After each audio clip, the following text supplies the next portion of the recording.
अखंड ज्योति जुलाई 2022 शीर्षक है यथार्थ की कसौटी पर विश्वास।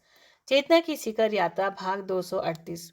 विगत अंक में आपने पढ़ा कि परिवर्तन की वेला में गायत्री चेतना से प्रभावित हो विभिन्न क्षेत्रों के लब्ध प्रतिष्ठित लोग गायत्री परिवार के संपर्क में आने लगे।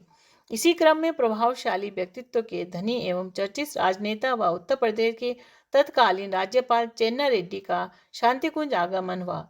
सन 1977 में शांति कुंज पधारे चेन्ना रेड्डी पूज्य गुरुदेव द्वारा स्थापित आध्यात्मवादी सामाजिक तंत्र को देखकर बहुत प्रभावित हुए। अपने राजनीतिक ऊहापोह के मध्य में भी सूक्ष्म सत्ता की प्रेरणा से विगत कुछ वर्षों से उनमें देश में स्थित विभिन्न धार्मिक संस्थाओं एवं उनकी निधि का समाज के कल्याणार्थ सदुपयोग किए जाने का भाव उठा था। अपने कार्यकाल में चेन्ना रेड्डी ने विभिन्न स्तर पर सरकारी रीति नीति से ऐसी व्यवस्था को लागू करने के भी कई प्रयास किए थे, परंतु वे इसमें अधिक सफल न हो सके थे।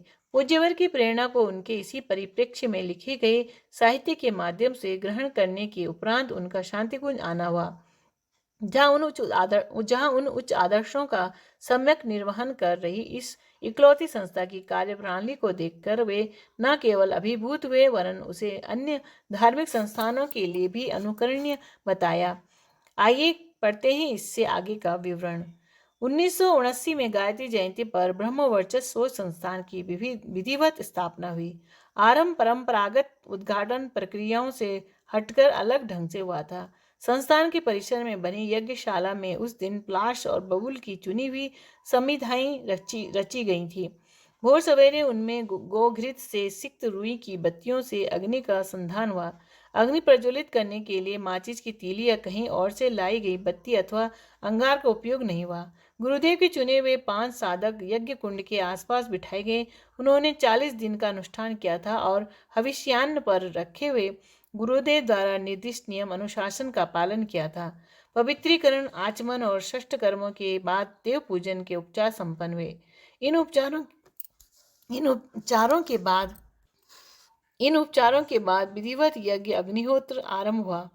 आहुतियां दी जाने लगी। अग्नि कुंड से उठती हुई लपटें और उनमें स्वाहा होती आहुतियों से जो धूम्र निकलता था उसे देखकर उपस्थित जन अद्भुत अनुभव कर रहे थे। उन्हें प्रतीत हो रहा था कि अग्निदेव अपनी 7 जिह्वाओं से आहुति स्वीकार कर रहे हैं। इस अलौकिक अनुभूति के साथ एक और दृश्य वहां माध्यम बने बैठे साधकों से बन रहा था। उन साधकों की कलाई पर, बाहों में, सीने पर, माथे पर और पैरों में चिकित्सकीय उपकरण बांधे गए थे।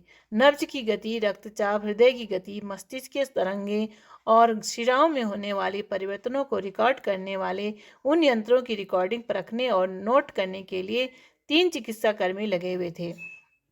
यह दृश्य अस्पतालों में होने वाले जांच परीक्षणों जैसा था। लग रहा था जैसे उन युवकों की स्वास्थ्य परीक्षा की जा रही हो। यज्ञ आरंभ होने से पहले भी इन्हीं उपकरणों से युवाओं की जांच की गई थी और उनसे प्राप्त विवरण अलग रखे गए थे। यज्ञ संपन्न होने के बाद रक्तचाप, हृदय, मस्तिष्क के तरंगे और शरीर में होते रहने वाले परिवर्तनों को भी नोट किया जा रहा था। इसी तरह परिसर में लगे पुष्प पातकों और औषधीय वनस्पतियों, वहां के पानी और हवा को जांचने के उपाय भी किए गए थे। इन उपायों के जो निष्कर्ष आए उनकी चर्चा आगे करेंगे। यह एक संदर्भ के तौर पर ही कि यज्ञ के प्राचीन स्वरूप और रहस्य की एक प्रतीकात्मक अभिव्यक्ति के साथ इसके प्रभावों के अध्ययन की यह शुरुआत थी। शुरुआत जिसे इस परिसर तक ही सिमटकर नहीं रह जाना था बल्कि आने वाले वर्षों में दिगंत तक फैल जाना था। बहुत सारे आमजन इसके साक्षी नहीं थे। इस स्थापना से पहले वसंत पर्व पर भी ब्रह्मवर्चस्व अरण्यक में साधकों ने एक आयोजन में हिस्सा लिया था। उस दिन सुबह होने से पहले ही पानी बरसना शुरू हो गया। लगता था जैसे वर्षा के अधिपति देव वरुण भी संस्थान के शिला पूजन और संस्थापन कार्यक्रम के साक्षी बनने के लिए उत्सुक थे। बरसते पानी में शांति कुंज में निवास कर रहे कार्यकर्ताओं और बाहर से आए परिजनों ने भूमि पूजन किया। इसके बाद अपने हाथ से एक एक ईंट रखी, इस प्रतीक से संकल्प जताया कि वे इस दिव्य अनुष्ठान में भागीदारी कर रहे थे। औपचारिक उद्घाटन लगभग 10 बजे उत्तर प्रदेश के तत्कालीन राज्यपाल GD तपासे ने किया। उद्घाटन के बाद उन्होंने कहा भी कि ये यहाँ एक साधक और प्राचीन विधाओं के अन्वेषक विद्यार्थी के रूप में आए हैं। उद्घाटन के बाद उन्होंने कुछ कहने से यह कहते हुए मना कर दिया कि गुरुदेव के होते हुए अध्यात्म और संस्कृति विषयों पर बोलना ठीक नहीं होगा। ब्रह्मवर्चस्व शोध संस्थान 20वीं शताब्दी पूरी होने से कोई 20 वर्ष पहले एक प्रयोग के रूप में जन्म लेता दिखाई दिया। आरंभ तो 1965 के आसपास ही हो गया था। तब यह प्रयोग अखंड ज्योति पत्रिका के पन्नों पर और तत्वज्ञानी विज्ञानियों को परामर्श प्रेरणा के रूप में दिखाई देता था। विधिवत और व्यवस्थित शोध अनुसंधान की प्रक्रिया अब होती दिखाई दी।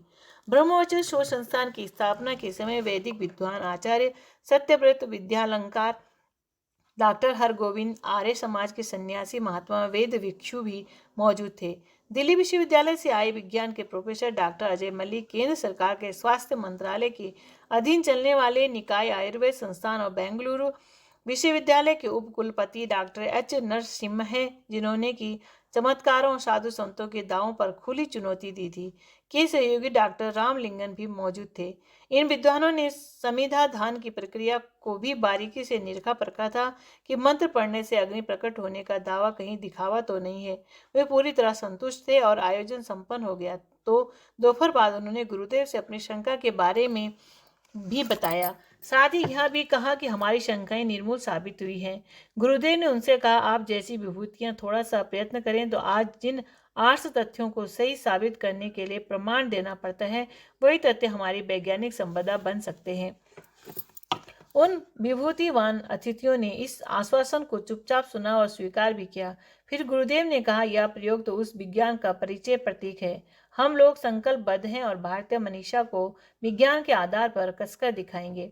अपने अनुभव से तो हम यह बात कह सकते हैं कि भारत की ऋषि परंपरा वैज्ञानिक तथ्यों पर आधारित है, लेकिन सैकड़ों साल से अंधेरे में खोई हुई इस परंपरा को तर्क, तथ्य और प्रमाणों से सही साबित करेंगे। आकार लेता अभियान 1979 का वर्ष गायत्री परिवार के साधारण स्वर्ण जयंती वर्ष के उत्तरार्ध के रूप में भी मनाया जा रहा था। इसी वर्ष गायत्री शक्तिपीठों की स्थापना और निर्माण का संकल्प भी उभरा था। गुरुदेव ने कई मोर्चे खोल दिए थे। यह भी कह सकते हैं कि वे मोर्चे नवसृजन के लिए बड़ी विकट चुनौती के रूप में थे। इन स्थापनाओं में ब्रह्मवर्चस्व संस्थान ही था जो आकार लेता दिखाई दे रहा था। बाकी तो कार्यक्रम या अभियान साधकों के मन, मस्तिष्क और क्रियाकलापों में उथल पुथल मचा रहे थे। सूक्ष्म जगत में शोध संस्थान की रूपरेखा 15-16 साल पहले ही उभरने लगी थी। प्रत्यक्ष जगत में उसकी झलक 1978 के आसपास मिलने लगी। उस समय सप्त सरोवर मार्ग पर संस्थान का भवन बनकर तैयार हो गया था। 7 साल भर से बन रहे इस भवन के बारे में यदाकदा ही चर्चा होती थी। क्यों गुरुदेव लगभग प्रतिदिन कार्य की प्रगति देखने जाते थे। शांति कुंज में ब्रह्मवर्चस्व के लिए तब सप्तऋषि आश्रम होकर आना पड़ता था। शांति कुंज और सप्त सरोवर को जोड़ने वाली सड़क तब नहीं बनी थी और गुरुदेव पैदल ही ब्रह्मवर्चस्व तक आते जाते थे। भवन के बारे में तो वे कभी कदा चर्चा करते भी थे, लेकिन शोध संस्थान की कार्य योजना और पद्धति के बारे में उन्होंने तब किसी चर्चा में विशेष उल्लेख नहीं किया था। डॉक्टर साहब को गुरुदेव ने शांति कुंज के मुख्य भवन में यहाँ वहाँ रखी पुस्तकों को व्यवस्थित करने के काम में लगाया था। उन दिनों 150-200 शिविरार्थियां शांति कुंज में होते। 60-70 देव कन्याएं भी तब यहाँ थी। 10-15 कार्यकर्ताओं के परिवार तक ब्रह्मवर्चस्व के कार्यकर्ता खंड में और आसपास के मकानों में रहते थे। डॉक्टर साहब ने शांतिकुंज के मुख्य भवन में बनी अलमारियों से अपना काम शुरू किया। मुख्य भवन के भूमि तल और पहली मंजिल पर तब करीब 28 अलमारियों में रखी पुस्तकों में अगर कोई संवेदना या अनुभूति हो सकी तो उन्हें खुशी ही हुई होगी कि 7-8 वर्ष बाद उनकी शुद्ध ली जा रही थी। अभी तक जिसे जरूरत होती वह अपने काम की पुस्तक या संदर्भ तलाशने के लिए भूमि तल पर बनी 20 अलमारियों को खंगालना शुरू करता। 3-4 अलमारी देखने के बाद अविष्ट विषय की 2-3 पुस्तकें मिल जाती और काम वहीं ठहर जाता। पुस्तकें टटोलने या संदर्भ जांचने की जरूरत भी कम पड़ती, क्योंकि अखंड ज्योति के प्रायः सभी लेख गुरुदेव के लिखे हुए थे। उन दिनों प्रकाशित युग शक्ति गायत्री भी उन्हीं की लेखनी से आती थी। गुरुदेव को कोई संदर्भ देखने की जरूरत ही नहीं पड़ती। युग निर्माण योजना मासिक और पाक्षिक, बाद में साप्ताहिक की सामग्री और मथुरा में तैयार होती। शांतिकुंज में उन दिनों जो कार्यकर्ता थे वे प्राय व्यवस्था कार्यों में ही लगे रहते थे। गुरुदेव ने डॉक्टर साहब को पुस्तकों और संदर्भ सूचनाओं को व्यवस्थित करने में लगाया तो देखने वालों में कुछ को थोड़ा आश्चर्य जरूर हुआ, पर ज्यादातर ने इसे किसी महती योजना का अंश ही समझा। क्रमशः शिक्षाप्रद प्रश्न। एक बार भगवान विष्णु के मन में विचार आया कि मनुष्य को बनाए और संसार की व्यवस्था सौंपे बहुत वर्ष बीत गए, चलकर देखना चाहिए कि यहाँ क्या कर रहा है। ऐसा सोचकर वह धरती पर पहुंचे। भगवान के आगमन का समाचार सुनकर अनेक पृथ्वीवासी उनसे मिलने पहुंचे। भगवान ने गीता की व्याख्या करनी आरंभ की, कर्तव्य धर्म का ज्ञान देना प्रारंभ किया, परंतु किसी ने उस चर्चा में रस लेना आरंभ आरंभ नहीं किया। सभी अपनी मनोकामना को पूर्ण कराना चाहते थे। भगवान ने बार बार समझाया कि कामनाओं की पूर्ति कर पाना संभव नहीं, आत्मज्ञान ही एकमात्र मार्ग है, पर किसी ने कुछ नहीं सुना और मात्र कामनाओं की पूर्ति का ही आग्रह करते रहे। भगवान खींचकर बद्रीनाथ चले गए, पर मनुष्य वहां भी पहुंच गए। तब भगवान द्वारका जी में जाकर बैठ गए।